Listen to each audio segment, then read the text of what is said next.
Ah, hello. Cup of tea still in hand. I suppose you want to have a little look round the garden and see what's going on at this time of year. So, we shall start with the hostas. Well, before I do anything, I'm going to have a sip of my tea. That's better, all fueled up and ready to go.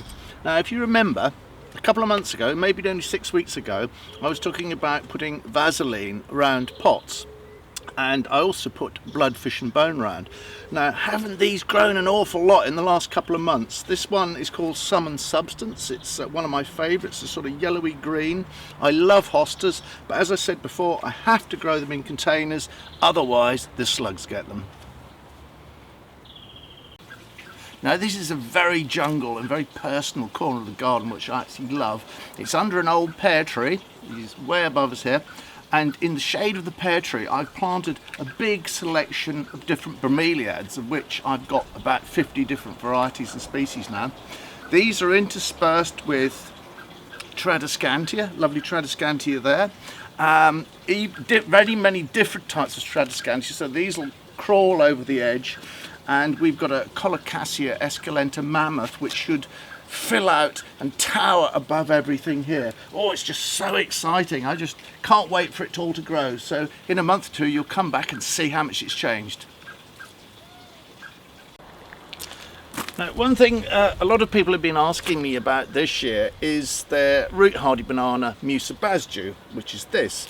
Now, as you can see, mine were in fact cut to the ground. I've got the original stalks here. I had 3 big canes which came up about 8, 9, 10 feet. Luckily, over the last few weeks, they've reshot like mad. Look at them. And because of the big rootstock, these are going to get enormous. I've counted 23 here from an original 3, so this is going to be fabulous. In a way, I'm quite excited about it because this is going to be really thick, really over the top. And I'd expect by September, October that these should be 6 to 8 feet tall at least. Now, you probably remember a few months ago I was talking about another ginger, Hedychium densiflorum Assam orange, which this one isn't. This is Hedychium forestii, which is proved to be really tough. I'm amazed we've come through the hardest winter in 32 years, and look, I've already got 15, 20 shoots here, already up a foot. This beauty will grow to 7 feet plus by October, and this is going to be fantastic. It has whitish flowers at the top with a beautiful scent, well worth waiting for. Can't wait.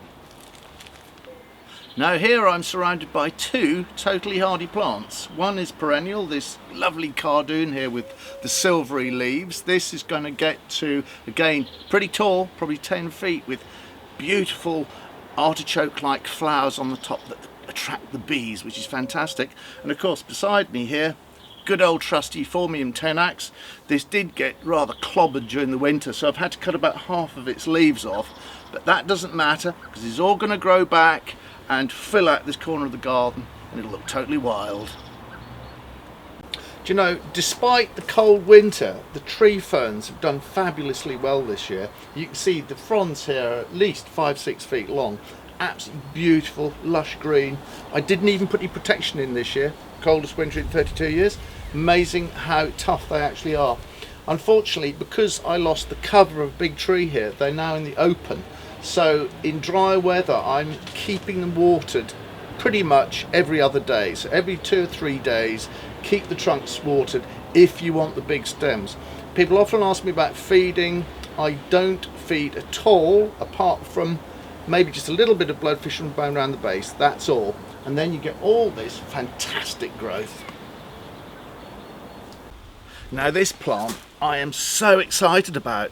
I've had it for some years now, Tetrapanax papiferus rex. Look at the leaf on that, 1 metre wide. You can't really get much bigger than that on one plant in the garden. All of this has appeared over the last couple of months, dies right back to the base. I'm lucky I didn't lose it this year. I did lose a little tip on one of my other plants. Again, bloodfish and bone around the base, lashings of water, and you have a humongous plant that will get 6 metres high, maybe 4, but big. Oh, come on, be photogenic. He loves it out here, you know. Now, big. You see I've got this big theme going. I love this plant, Alocasia adora. A lot of people think you can't grow it in England, but it's one of those temperamental plants, does really need a hot summer. Oh, cat's gone. But I grow it outside anyway because I just want and hope it's going to be a hot summer.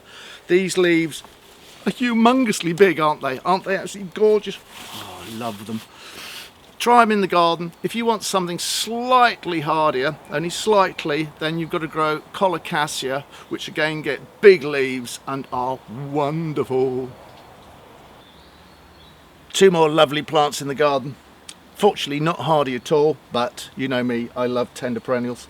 This one is a shrub called Brunsfelsia, or yesterday, today and tomorrow plant. You grow this really for that intoxicating scent, which is wonderful. This is another one of my favourite plants. Well, the whole families, which are the Thunbergias. This particular one is Thunbergia gregorii with these intense day glow orange flowers. I've had this one about 3 years now. It gets quite a woody base, so it's obviously a perennial. Keep it frost free, as I do this one during the winter. About 5 degrees is all you need, or for our dear American friends, 41 Fahrenheit. Beautiful plants, should be grown more often. These are beautiful plants, Inseti ventricosum morellii. Again, not hardy I'm afraid, have to be dug up in the autumn, but for huge sheer size there's nothing to beat these. These are cut down in the autumn to just a few feet high.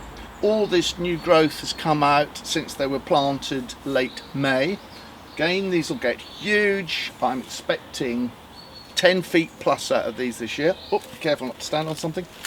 Ah, just look at that, isn't that amazing? Greens, purples to almost black down the edge.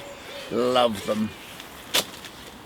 Now, isn't this beautiful? This is one of my favourite plants of recent years, and yes, it's hardy.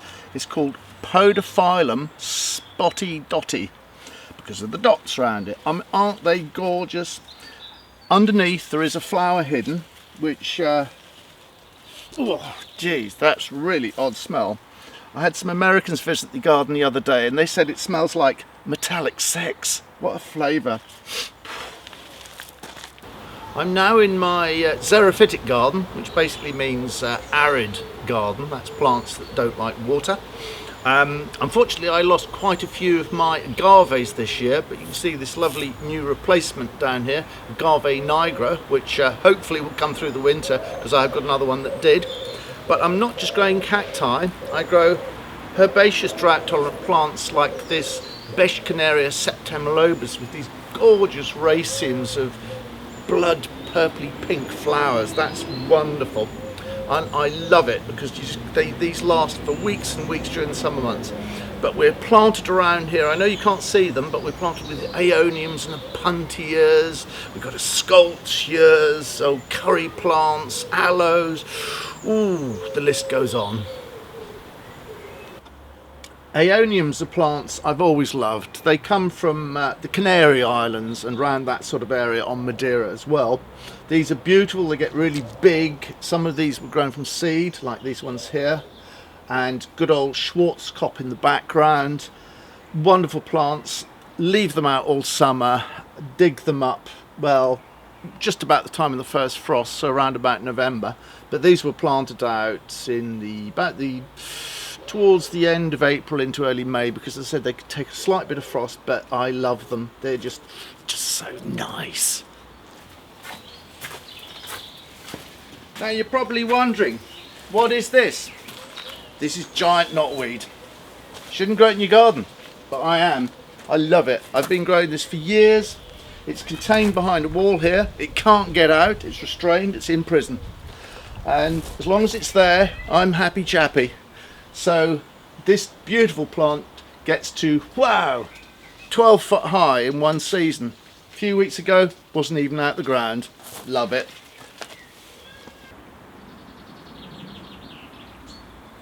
Well, I hope you've enjoyed a very small look around the garden in mid-June. There's a long way to go. This garden powers up through July, August, exploding in September into October. But we'll get there. Let's just hope it's a really good summer.